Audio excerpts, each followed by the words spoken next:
Merci de votre exposé très stimulant qui nous pose des questions intéressantes. Je voudrais développer avec vous un certain nombre de points. D'abord, concernant l'histoire du modèle suisse, l'histoire du référendum en Suisse. Car on peut dire qu'il y a eu deux grands moments du regard des démocraties européennes et américaines sur la Suisse.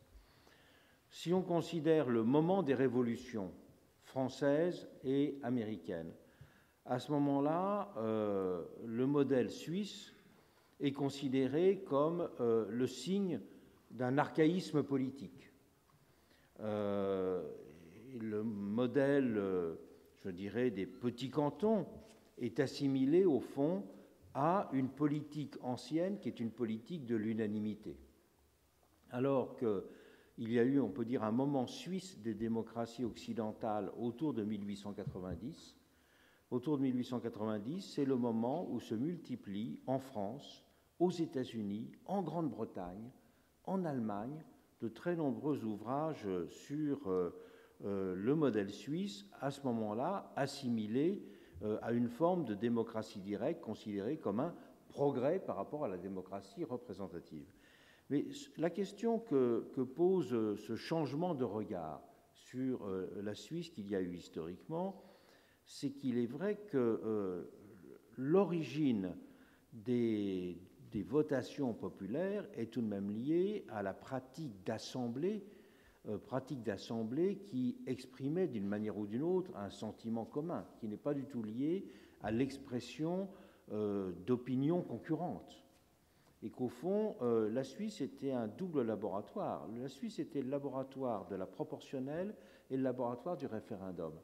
Mais ça renvoie à des choses très différentes.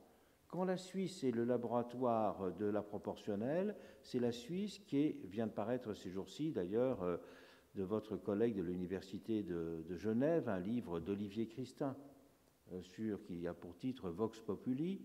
Olivier Christin, que nous avions invité ici au collège, et il a bien montré le rôle fondamental qu'avait joué l'introduction de la proportionnelle en Suisse pour gérer les conflits religieux. Donc la Suisse, à la fois le modèle de la proportionnelle et à la fois du modèle référendaire, mais ils ont des fonctions extrêmement différentes. Et est-ce que on ne peut pas dire que le référendum est contre la proportionnelle d'un certain point de vue? Quel regard portez-vous sur cette histoire où le passage au pluralisme, disons, change complètement le sens du référendum? Le référendum, il est, et on le verra dans la séance consacrée à l'histoire du référendum en Italie et des plébiscites en Italie, tels qu'ils ont été mis en place par Bonaparte dans les républiques sœurs. Et à ce moment-là, les plébiscites mis en place dans l'Italie par Bonaparte sont vraiment des plébiscites à l'ancienne, c'est-à-dire l'expression d'une collectivité unie, et c'était également aussi le cas des plébiscites de rattachement. Donc là, on a un modèle historique du référendum qui est un modèle de l'expression de l'unanimité sociale. Et peu à peu, on évolue vers des sociétés plus pluralistes dans lesquelles c'est donc non plus l'expression d'une unanimité, mais l'expression, au contraire, là pourrait-on dire, d'une pluralité. Et dans ce cas-là, le processus roi d'expression de la pluralité, c'est la proportionnelle. Donc comment dans l'histoire suisse y a-t-il ce rapport à ce lien complexe entre l'idée proportionnaliste et l'idée référendaire? Alors, je vous remercie pour votre question. Si vous permettez, je la traiterai en deux temps. Dans un premier temps, avec quelques éléments historiques sur la genèse, l'origine et la genèse des mécanismes référendaires, et dans un deuxième temps sur le rapport avec le principe proportionnel. Alors on pense souvent que s'il existe en Suisse des mécanismes référendaires, cela se situe dans la tradition du régime d'assemblée de type Landsgemeinde. C'est d'ailleurs en ayant en tête cette origine que on fait la distinction entre la participation de type Landsgemeinde, qui serait une forme de démocratie directe, et la participation sous forme de référendum, qui serait une sorte de la démocratie semi-directe. Alors, sans doute, y a-t-il des liens de filiation? Par exemple, les instruments de démocratie référendaire actuels sont beaucoup plus développés dans les cantons qui connaissaient des traditions de Landsgemeinde. Mais je crois que ce n'est pas l'élément décisif. En Suisse, donc il n'y a pas de, je dirais, il n'y a pas de continuité. Il n'y a pas de continuité. Je rappelle que la Constitution de 1848 était pour l'essentiel une constitution représentative. Ce qui s'est passé, c'est que les cantons ont commencé à mettre en place des mécanismes de démocratie directe. C'était dans les années 1830. Et ça faisait partie, on appelle ça le mouvement de régénération des cantons, ça faisait partie du mouvement libéral qui s'étendait dans une bonne partie de l'Europe et qui a aussi pénétré dans les cantons suisses. Et ce qui est intéressant, c'est que les partisans de l'introduction de mécanismes référendaires ne faisaient pas référence à la démocratie de type Landsgemeinde, mais plutôt à une pensée politique de type rousseauiste. Donc une pensée qui, par ailleurs, donc une pensée qui a inspiré une partie des phénomènes révolutionnaires. Donc, en quelque sorte, la démocratie directe a été réimportée en Suisse. Ça, c'est le premier élément. Le deuxième élément qui remet en question cette idée de la continuité, c'est que face à l'existence d'une démocratie représentative, alors cette fois-ci dans une époque ultérieure, dans la deuxième partie du XIXe siècle, il a fallu arracher aux autorités politiques des mécanismes d'opposition de type initiative et référendum. Et on s'est d'ailleurs posé la question pourquoi est-ce que les dirigeants politiques de l'époque ont consenti à mettre en place des mécanismes référendaires qui pouvaient limiter leur pouvoir. La principale conclusion, c'est qu'ils étaient trop faibles pour s'y opposer. Donc, je relativiserai l'idée de la continuité avec une démocratie de type Landsgemeinde, dans laquelle, d'ailleurs, il n'y a pas toujours l'idée d'unanimité. C'est très clair que dans une participation sous forme de Landsgemeinde, il y a une pression sociale à l'unanimité, mais ça ne fonctionne pas toujours et ça n'a pas toujours fonctionné. La deuxième partie de votre question concerne le rapport à la, disons, à la démocratie, à la mise en place de mécanismes de représentation proportionnelle, tout ceci faisant partie du système de concordance, de négociation consociatif suisse. Bon, d'abord, les mécanismes proportionnels, il a fallu aussi les introduire à l'arraché dans le système politique suisse, et ils ont été introduits grâce à l'existence de mécanismes de démocratie directe. Il a fallu 3 initiatives populaires pour imposer l'élection de la première chambre du Conseil national au scrutin proportionnel. Jusqu'en 1919, la majorité du... C'est une image très différente de la Suisse que celle que nous avons actuellement. Jusqu'en 1919, le Conseil national, la majorité absolue au Conseil national était aux mains des libéraux radicaux, qui étaient les vainqueurs de la guerre civile qui a précédé la mise en place de la Constitution fédérale de 1848. Et le gouvernement fédéral était monocolore. Il n'y avait que des ministres libéraux radicaux. Donc, la proportionnalité a été introduite par le biais de la démocratie directe. Alors après se pose la question que j'ai essayé d'esquisser dans mon intervention du couplage entre les mécanismes référendaires qui sont des mécanismes très clairement majoritaires et un système de répartition, diffusion du pouvoir qui relève en tout cas en partie d'une logique proportionnelle. Alors je dirais que l'incorporation des mécanismes référendaires dans un système de négociation a fini par tempérer leurs effets majoritaires. Donc là, je ne faisais pas seulement référence à l'histoire récente de la proportionnelle, mais à l'histoire ancienne de la proportionnelle au moment des guerres de religion. Hein, c'est cela qu'avait... Alors, il y a un certain nombre d'auteurs. Par exemple, Gerhard Lembruch, qui a comparé les systèmes politiques des régions germanophones, en Allemagne, en Suisse et en Autriche, dont la thèse, c'est que si ces mécanismes de répartition de pouvoir fonctionnent dans un pays comme la Suisse, c'est parce qu'il y a une tradition de règlement des conflits plus ou moins à l'amiable qui remonte aux guerres de religion. Je crois que c'est une thèse qui est intéressante, qui est probablement correcte, en tout cas en partie, dont la faiblesse est de passer sous silence des événements conflictuels majeurs qui ont conduit à la création du système fédéral suisse tel qu'on le connaît actuellement.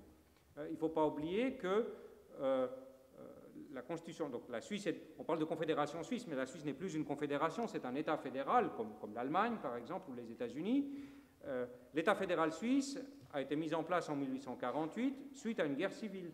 La guerre civile, principalement, entre cantons catholiques et cantons protestants. Donc lorsque l'État fédéral a été mis en place, ce n'était pas du tout dans la continuité d'une situation de règlement à l'amiable du conflit, mais c'était dans une situation dans laquelle il y avait eu une guerre civile.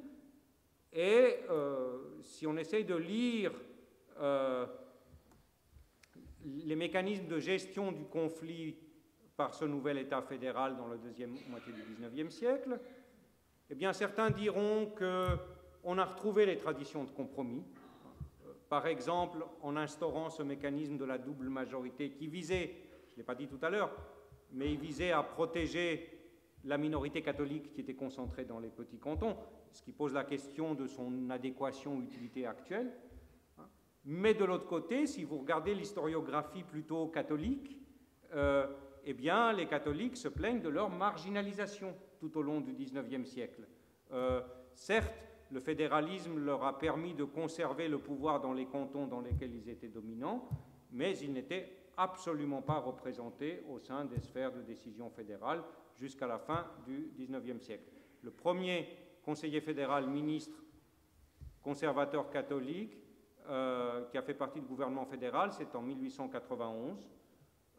Donc c'est presque un demi-siècle après la constitution de l'État fédéral, et c'était 1 sur 7. D'accord. Une autre série de questions, là, pour entrer davantage dans le vif du sujet, sur la formulation des questions soumises à référendum d'initiative populaire. Car ce qui est frappant, c'est de voir que le contenu normatif de ces questions est extrêmement différent. Il est évident que si l'on dit pour la suppression des minarets, on les accepte, on les supprime. Si on dit qu'on est pour ou contre le service militaire, on le supprime ou on l'accepte. Mais si on dit qu'on est pour la limitation des hauts revenus, effectivement, alors là, il y a toute une entreprise de précision normative qui doit suivre. Et je voudrais savoir 2 choses. D'abord, quelle est la réflexion historique qu'il y a eu justement sur cette question du contenu normatif des questions. parce que c'est quelque chose d'absolument essentiel. Vous avez vous-même bien montré qu'après le vote récent de la loi sur l'immigration de masse, tout d'un coup, il y a la découverte qu'il y a des conséquences normatives à gérer absolument considérables.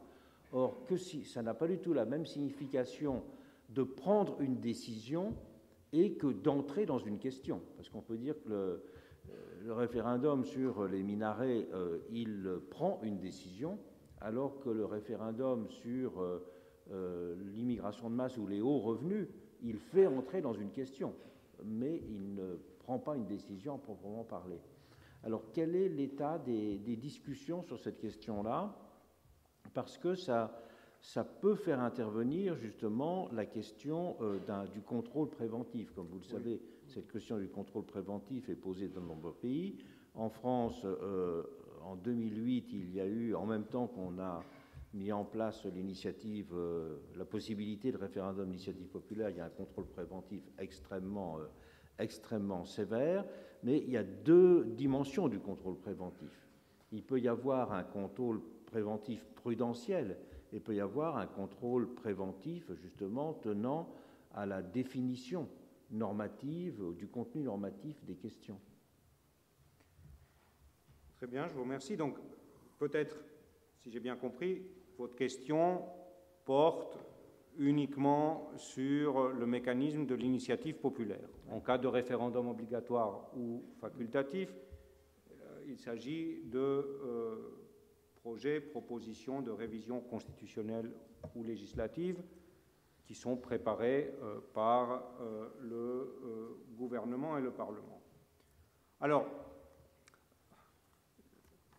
comme il n'y a pas de limitation dans le contenu matériel d'une initiative, si ce n'est quand même, c'en est une, le respect principalement de l'unité de la matière.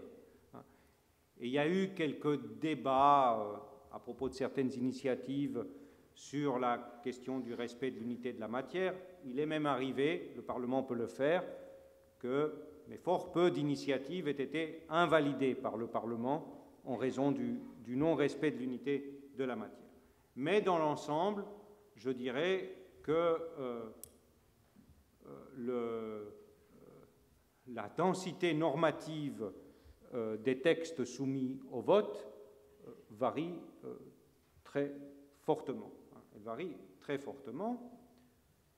Il s'avère néanmoins que, souvent parce qu'il s'agit de principes de niveau constitutionnel, dans les cas rares, mais néanmoins de plus en plus fréquents, où une initiative populaire est acceptée par le peuple et les cantons, le travail de concrétisation ne soit pas un travail purement formel. Donc, pour toutes les initiatives populaires qui ont été acceptées récemment, le travail de concrétisation, et la concrétisation, ça veut dire de la précision normative, est un travail, je dirais, conséquent et conflictuel et controversé. Conflictuel et controversé, tant au niveau de qui y participe. Par exemple, les initiants qui ont gagné une votation demandent à faire partie des groupes de travail de l'administration, etc., qui préparent la concrétisation de l'initiative. Le gouvernement, le Parlement, qui étaient hostiles à l'initiative, ils sont hostiles, et ainsi de suite. Donc, je dirais que ce que l'on a observé, c'est qu'une fois qu'on a pris une décision, on entre dans les questions. Je ne connais pas de cas où on n'est pas entré dans des questions, pour des raisons diverses. Soit parce que la densité normative de l'initiative était faible et qu'il fallait la préciser, soit parce que l'initiative contrevient des accords internationaux et des conventions, et ainsi de suite. La réflexion historique sur ce sujet. D'abord, il faut se dire qu'il y a que le système prévoit deux types d'initiatives. Il y en a un dont je ne vous ai pas parlé, parce que ce type d'initiative est très rarement utilisé. c'est l'initiative dite en termes généraux. Cette initiative est peut-être encore beaucoup plus générale et vague que certaines des initiatives que nous avons vues. Et deux choses par rapport à ce type d'initiative. Elle est très rarement utilisée parce qu'elle laisse évidemment encore plus de marge de manœuvre aux autorités pour la concrétiser. Donc les initiants se disent ça ne vaut pas la peine, ça ne vaut pas la peine.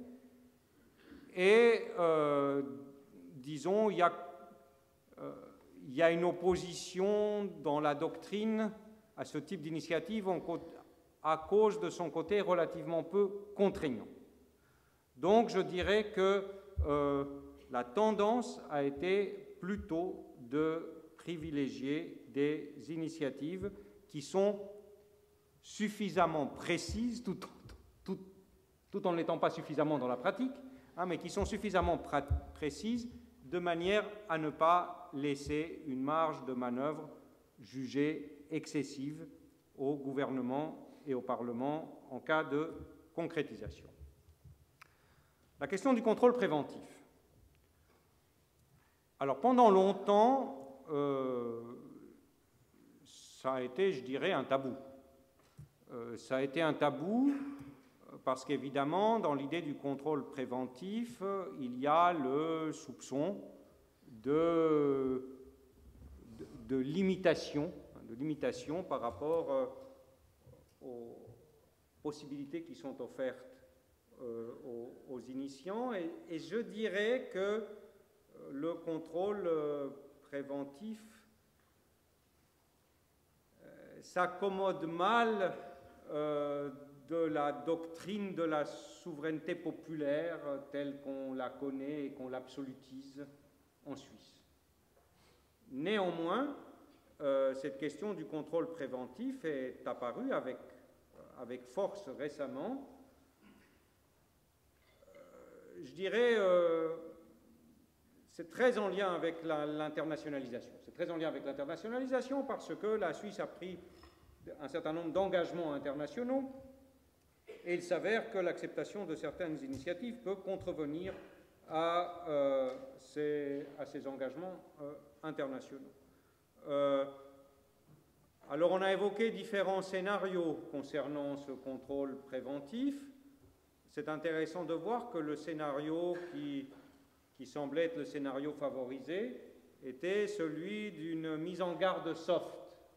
C'est-à-dire que dans le cas où le Parlement ou l'administration, ça n'avait pas été décidé, jugeait par exemple qu'une initiative populaire contrevenait à des accords internationaux, eh bien on demanderait de faire figurer cela dans le texte de l'initiative qui était distribué pour collecte de signatures.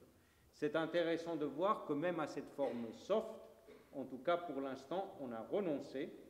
Je dirais à la fois parce que même cette norme soft contrevient à l'absolutisation du principe de souveraineté populaire, mais aussi parce que on a peur des oppositions. On sait qu'il va y avoir des formations politiques comme l'Union démocratique du centre qui saisissent toute occasion possible pour dénoncer l'usurpation du pouvoir par la classe politique.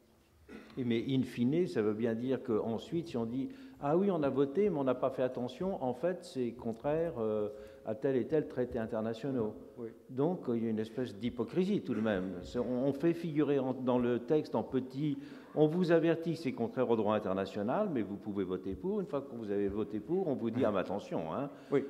C'est là, on le marque en gros. Alors d'abord, on ne le met pas, pour l'instant, on ne le met même pas en petit. D'accord. On ne le met même pas en petit. C'est chuchoté à l'oreille. Non, mais c'est plus que chuchoté à l'oreille, puisque le vote est précédé d'une campagne référendaire. Et bien entendu,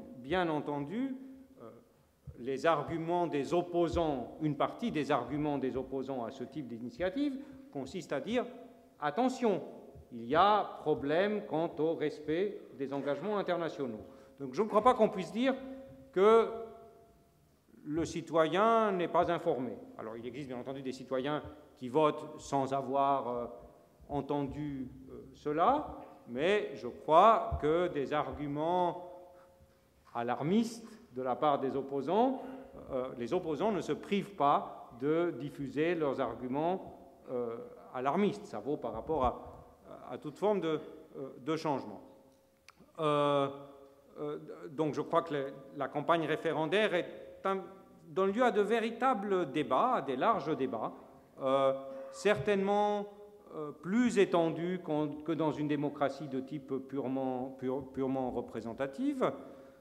Alors après, il peut effectivement arriver que celles et ceux qui votent ne soient pas sensibles à ce type d'argument. L'Union démocratique du centre dit par exemple, c'est simple, si l'initiative contrevient à des engagements internationaux, il faut dénoncer ces engagements internationaux. Donc c'est clair que ça limite la marge de manœuvre des autorités politiques qui doivent composer avec, mais je dirais que c'est un petit peu la règle du jeu. Je ne vois pas d'hypocrisie organisée. D'accord. Mais la question générale que cela pose, c'est qu'on peut dire que là où existe une forme de démocratie unanimiste, c'est la démocratie internationale des droits de l'homme. Et donc, dans tous les pays, se trouvent confrontés maintenant à cette question fondamentale. C'est que la reconnaissance des grands accords sur les droits, effectivement, est une forme de limitation, et que la reconnaissance de ces textes implique que l'on estime qu'il y a justement des limites à la souveraineté populaire, et que ces limites sont les limites du pouvoir majoritaire contre les minorités. Ça, c'est quand même la grande révolution, on peut dire, des droits. Oui. Alors, je suis tout à fait d'accord avec vous, et bien entendu, d'un point de vue normatif, je ne contesterai pas cela. Ce que montrent ces votations en Suisse, c'est que l'adhésion à ces engagements consistant notamment au respect des droits humains est une adhésion largement, quasi unanime, je ne sais pas, mais largement majoritaire au sein des acteurs politiques. Elle est moins large au niveau de l'électorat. Je ne peux pas exclure que si l'on faisait voter sur ces questions d'autres électorats, on arriverait à des résultats analogues. Après, je dirais, il y a peut-être une spécificité dans le référentiel suisse quant à la souveraineté populaire, où l'on tend à considérer que toute forme de limitation du pouvoir du peuple tel qu'incarné dans des votes majoritaires est illégitime. Ce n'est pas par hasard que la Suisse n'a pas de cour constitutionnelle. Il existe un tribunal fédéral. Le tribunal fédéral peut examiner la constitutionnalité des lois cantonales par rapport à la Constitution fédérale, mais le tribunal fédéral n'est pas habilité à examiner la constitutionnalité des lois fédérales, parce que la doctrine dit que c'est au peuple de juger. Il n'y a rien au-dessus de la souveraineté du peuple. Mais on peut dire que la Constitution, c'est une autre temporalité de la souveraineté du peuple. Il y a la souveraineté du peuple comme mémoire historique de cette volonté générale et la souveraineté du peuple dans la décision immédiate. C'est cela la réflexion historique sur le rôle des cours constitutionnels. C'est que les cours constitutionnels ne sont pas une limitation de la souveraineté du peuple, c'est une compréhension de la souveraineté du peuple pensée dans un autre régime de temporalité. Donc ça, c'est quand même, en théorie politique, un fait important. Absolument. Cette Vous conception n'est pas dominante en Suisse. Mais c'est très intéressant de faire le lien entre la place qu'a le référendum en Suisse, et pas simplement pratiquement, mais je dirais dans la conception démocratique, et le fait qu'il n'y ait pas de cour constitutionnelle. C'est intéressant de voir d'ailleurs qu'il y a une ébauche de débat politique sur cette question en Suisse. Les milieux nationalistes, populistes sont farouchement opposés au développement du contrôle de constitutionnalité. La gauche y est plus favorable. Et ce débat traverse aussi les juristes. Les juristes de droit public, professeurs de droit public sont aussi clivés. Comme le clivage existe aussi aux États-Unis d'ailleurs. Un point très important et intéressant de votre exposé a été d'opposer en quelque sorte les moments dans lesquels il y avait une forme d'unanimité parlementaire et un vote populaire qui était en décalage. Et au fond, vous avez suggéré deux choses. Une première chose, vous avez suggéré que ça n'est pas simplement l'opposition du peuple et des parlementaires, c'est que les leaders d'opinion sont de nature différente. Il y a des leaders d'opinion qui imposent à la fois des thèmes, des arguments, des séquences réflexives au moment du référendum, qui ne sont pas les leaders d'opinion qui imposent les thèmes, les arguments et les séquences réflexives parlementaires. Donc ça, c'est un point extrêmement important, je crois, de votre exposé. Mais il y a eu une forme d'expérimentation démocratique qui essaie de faire le lien entre les deux, c'est les jurys citoyens. Les jurys citoyens essaient d'ouvrir en quelque sorte à l'échelle d'un petit nombre de personnes les conditions de l'information et de la délibération pour arriver, sinon à des décisions unanimes, mais en tout cas à des décisions très fortement majoritaires. Comment vous voyez ces... Et on peut dire que si je regarde l'Europe aujourd'hui, je vois qu'il y a plus de mouvements de réflexion vers les jurys citoyens que vers les référendums d'initiative populaire. Comment vous évaluez ces deux façons, si je puis dire, de rationaliser la discussion publique dans sa distinction de la rationalisation proprement parlementaire? Alors, peut-être une précision. Si je vous ai bien compris, vous avez dit que les leaders d'opinion ne sont pas les mêmes lors du moment parlementaire et lors du moment référendaire. En partie, ce ne sont pas les mêmes. En partie, ce sont les mêmes qui changent d'avis. Ah bah, ça c'est autre chose. Ce ne sont pas vraiment les mêmes alors. C'est vrai que ce cas de figure est très important, mais oui, là c'est vraiment la fin de tout, si je puis dire.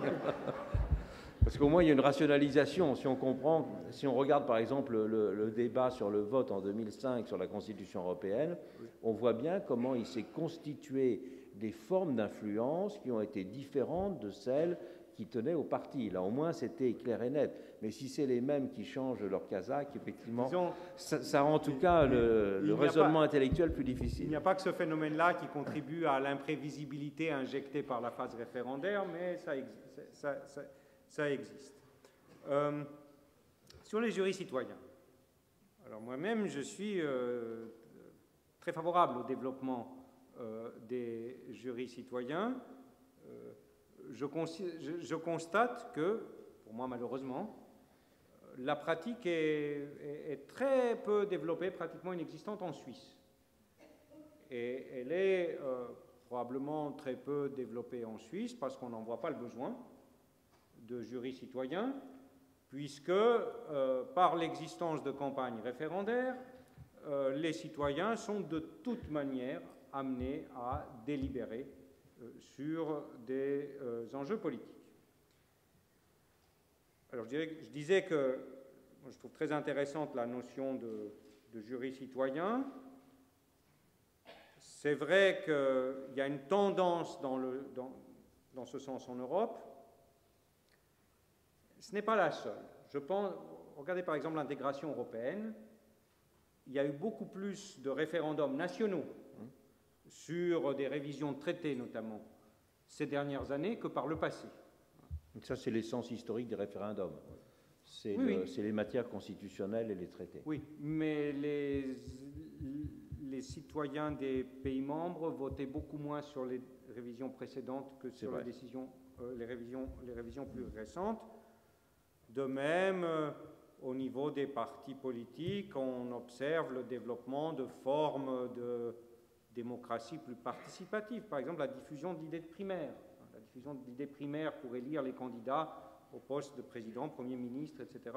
C'est un phénomène assez nouveau. Pour revenir au jury citoyen, alors je pense que c'est un dispositif très intéressant. Le problème est celui du couplage du jury citoyen avec les sphères décisionnelles. C'est-à-dire que dans les jurys citoyens tels qu'on... Et l'opinion publique. Et l'opinion publique. Mais enfin, on peut considérer que le jury citoyen représente une sorte de microcosme de l'opinion publique qui, grâce à la délibération, arrive à être mieux informée. Par contre, le couplage me semble beaucoup plus... Et on peut penser qu'avec une médiatisation, notamment des délibérations du jury citoyen, ça permet d'atteindre l'opinion publique plus largement. La question, par contre, centrale, c'est celle du couplage, de l'impact des délibérations du jury citoyen sur le travail des décideurs politiques. Dans la quasi-totalité des cas, il est très faible. Il est très faible, c'est-à-dire tout au plus, les décideurs prennent connaissance des délibérations du jury citoyen. Je ne pense pas que cela ait une influence importante sur la prise de décision. Je trouverais intéressant qu'en Suisse, où on connaît de toute manière des procédures de démocratie directe, on développe davantage la pratique du jury citoyen parce que ça permettrait une meilleure information du public qui en Suisse est amené à voter. Merci. Une dernière question pour conclure, si je puis dire. Il y a deux grands actes démocratiques d'expression, c'est l'élection et la votation. Le terme de votation, est, en tout cas en langue française, n'est pas spécifiquement utilisé en Suisse. C'est donc bien montrer qu'il y a deux dimensions très distinctes de l'expression, l'élection et la votation. Comment proposeriez-vous de construire la distinction et peut-être la hiérarchie démocratique, s'il y en a une, entre ces deux formes? Vous me prenez un petit peu de cours par rapport à des propositions. C'est faire une petite conclusion. Oui, oui. L'expérience suisse tend à montrer que le couplage entre les deux formes n'est pas facile.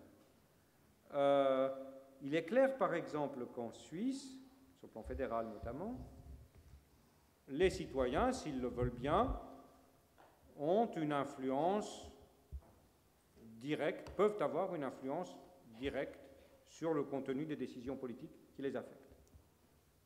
Cela va de pair avec une influence limitée sur la composition des gouvernants à travers le mécanisme de l'élection. Pourquoi? Parce que les citoyens en Suisse élisent certes le Parlement,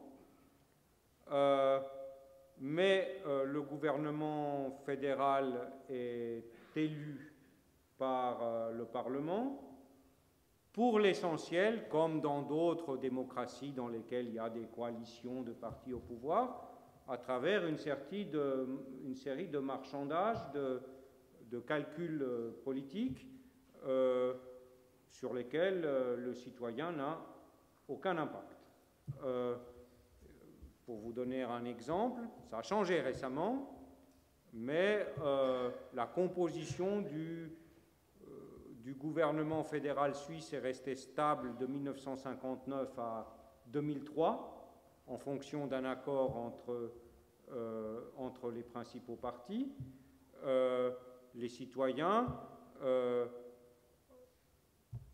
en élisant des représentants, savaient qu'eux avaient leur propre agenda quant à la constitution du gouvernement. Donc ils se dessaisissaient au fond de cette prérogative. C'est la raison pour laquelle d'ailleurs il y a eu cette initiative, elle est récurrente, il y a eu plusieurs initiatives visant à l'élection du Conseil fédéral par le peuple.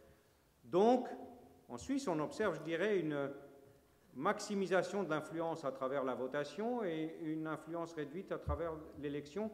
Ça me fait dire que le couplage n'est peut-être pas très facile. Merci. Écoutez, c'était tout à fait passionnant.